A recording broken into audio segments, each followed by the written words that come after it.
The sales plan says, for example, go faster. And the finance plan says, be careful. So that is slow down. So operations team says, we are stretched. And the risk team says, controls need work. And you are the founder says, the market opportunities now. So let's go.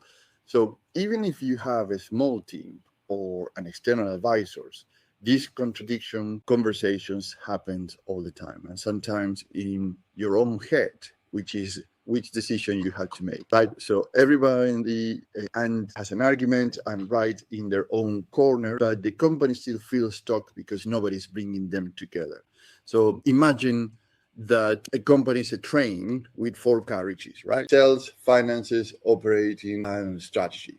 And you have the engine that is pulling very hard, but the couplings are loose because they are not connecting very well to each other. So the harder you pull, the more weak points are start to be shown, right? So things start to rattle everywhere. It seems it's just a lot of back and forth. I don't know if you've been in a train where you feel that pull and that is sometimes it's very scary.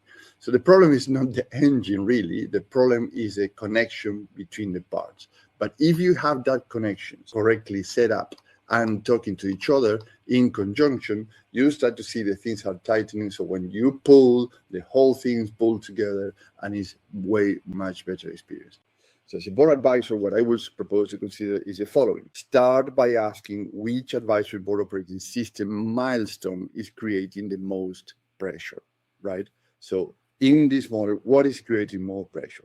And if the pressure is around innovation, you are talking about technology, market positioning, and future relevance. So then you're talking about your transformation, your innovation, which is the left side. So the advisory board should not treat these as separate subjects. Take one page and write four headings: scale, predictability, systems, and edge. You have your crosshair. Under each one, write the biggest pressure you are feeling today.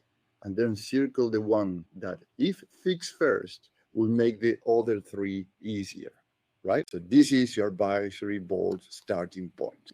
So if you lead a company with 50 employees or more than 10 million revenue, you want an international advisory board built around the milestones in front of your company. Let's have a 30-minute chat so I can understand where you are, where you want to go, and which capabilities we can put together that make the biggest difference.